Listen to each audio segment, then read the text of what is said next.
Okay, the moment we've all been waiting for is finally drawing near because Diablo 4's launch day is just around the corner. But before you embark on this epic journey, it's crucial to choose the right character class for you. Today, we're going to be going over the Sorcerer's biggest class features, its strengths and weaknesses, the Sorcerer's unique class mechanic, as well as displaying a brief skill showcase of the class abilities, the awesome transmog appearance options, some effective gameplay builds to get you started come launch day, and the legendary effects of the Sorcerer's Paragon board, and amazing unique items to give you a great sense of multiple gameplay styles and what the class would look like in the endgame. I hope you all are ready, because today we're looking at the Sorcerer Final look in Diablo 4 to get you ready for launch day.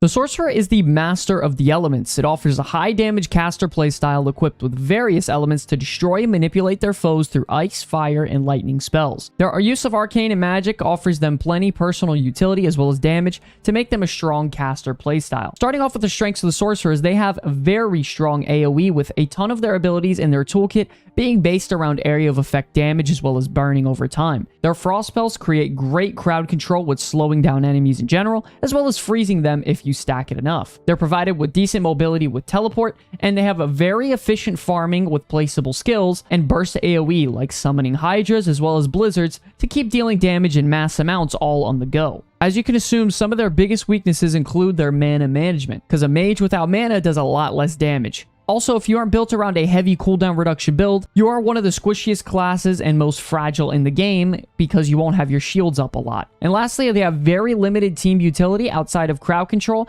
not bringing any buffs or anything like that in particular to the table. The Sorcerer's unique class mechanic is the enchantment system. This allows you to take your skills in your skill tree and use them for a passive effect to bolster and deepen your build. A couple examples of this are Flame Shield enchantment passive, where Flame Shield automatically activates when you're hit by a blow that would kill you, making you immune for 2 seconds, pretty much giving you a very strong cheat death ability, as well as Ice Blade's enchantment passive. With every 20 seconds you spend in ability cooldowns, you summon a free Ice Blade, just absolutely summoning tons of Ice Blades out there. So these passives can definitely deepen your build and give you a very immense amount of customization when it comes to the Sorcerer class. Alright, now to give you a better sense of gameplay, we're going to show you some of the best Sorcerer builds that were tested out in all 3 beta weekends, just to give you a couple of the highest rated options for you to play come launch day. Now, of course, there are other options out there when it comes to builds. This is just to get you started if you want something quick, easy, and effective. Starting things off with the Frost Sorcerer. This was a spec that honestly surprised a ton of people in the Server Slam weekend, including myself. The patch right before the testing weekend stated that Ice Shards, which is the Frost Sorcerer's main source of damage, got buffed significantly from having a 15% chance to ricochet to targets all the way up to 40% chance, and it's a massive difference. The build's primary focus is taking mostly frost-based skills on your talent tree, chilling and freezing enemies, and just completely wiping the screen clean of them with your Ice Shards, turning into an area of effect ability with its enchantment passive. If you don't know, the enchantment passive for Ice Shards shoots out Ice Shards automatically for every enemy that is frozen. Combine that with the increased ricochet chance, you have an ability that can deal immense single target damage as well as area of effect damage, allowing you incredible versatility in your build for abilities that are for, either defensive or bringing additional utility. You also have one of the strongest ultimates in the game with Deep Freeze, giving you the ability to pretty much wipe your slate clean no matter what situation you're in, making you invulnerable for a short duration, as well as freezing enemies the second you come out of Deep Freeze to then destroy them all over again with your Ice Shards. The constant amount of slows and freezes this class brings, as well as immense DPS and high mobility with teleport, makes it an obvious choice for being one of the best specializations heading into launch day. Moving along now to the Lightning Sorcerer. There are 2 different versions to build the Lightning Sorcerer, and the first is going to be your basic ranged build where you're running Spark and Chain Lightning, spawning as much crackling energy from afar as you can. And then what you would do is you would teleport in to collect all that crackling energy to deal massive damage. Recently, there was a nerf to Chain Lightning, however, it still remained strong as its damage was still really good. And the fact that it bounced automatically to other enemies made it an effective cast and forget AoE spell.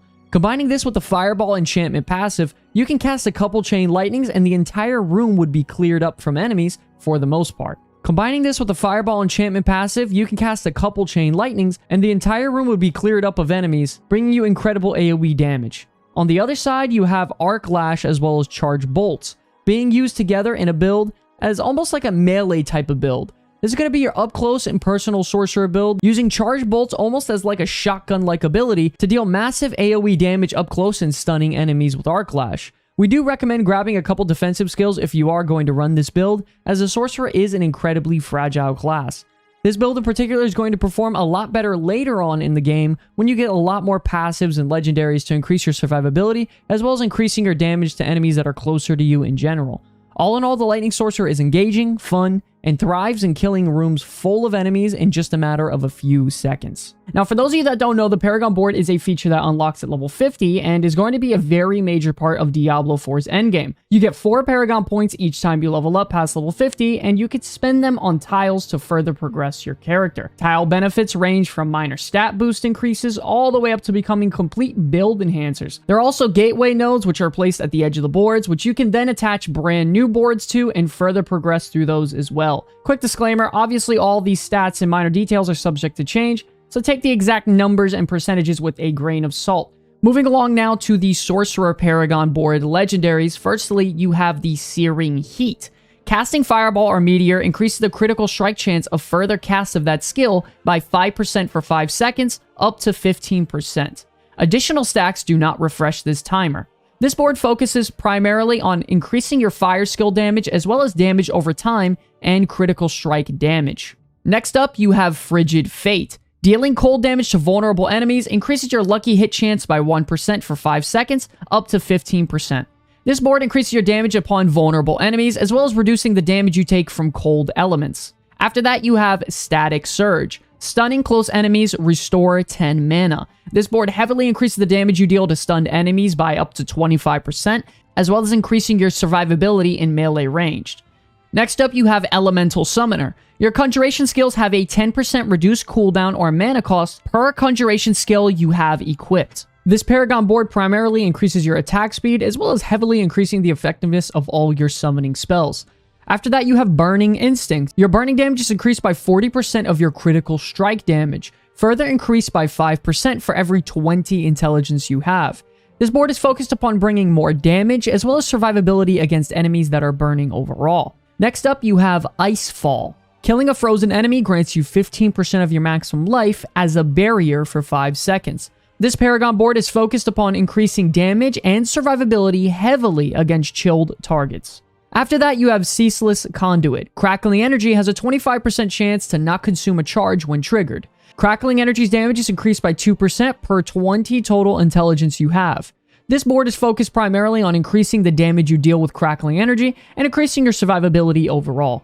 And lastly, you have Enchantment Master. Your enchantments are 20% stronger, and this board focuses upon increasing your damage overall and increasing your survivability. If you don't know what uniques are in Diablo 4, it's pretty much going to be like your absolute best in slot gear when it comes to the end game of Diablo 4, so giving you a very drastic boost in power to your character overall, whether it be with a specific build or a hybrid set of builds. It's going to be very, very important in the end game. Okay, now let's dive right into the Sorcerer unique armor and weapons. Moving on, we have the Sorcerer uniques. First up, we have the Wand Flame Scar. While channeling Incinerate, you periodically shoot embers that are attracted to enemies, dealing additional fire damage. It also increases your damage to burning and healthy enemies, as well as increases the ranks of your Incinerate ability. This is amazing for fire mage builds when you're focusing on burning damage.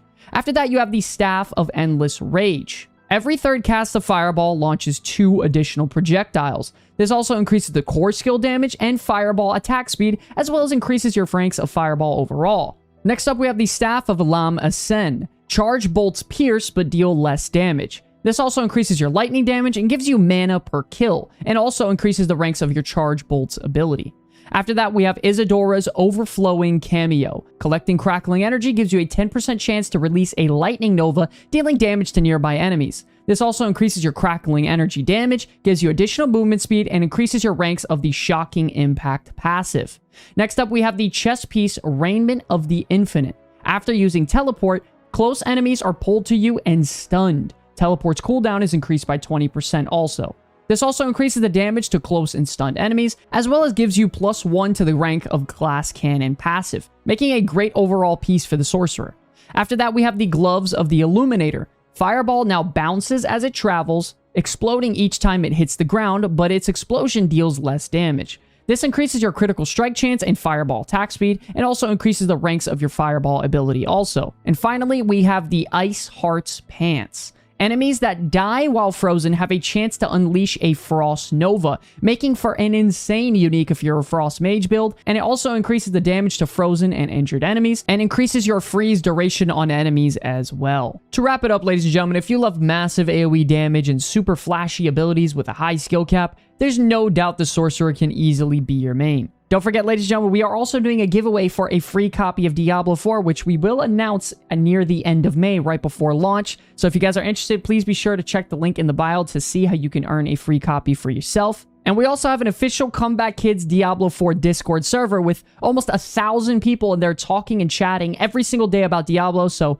if you want to join a fun, happy, and positive community for Diablo 4, be sure to click the link in the bio as well. I want to thank you all so much for watching this video. It's an absolute pleasure to be making content for you all. Until the very end, my name is Sky from the Comeback Kids. I will see you all in the next one. Peace!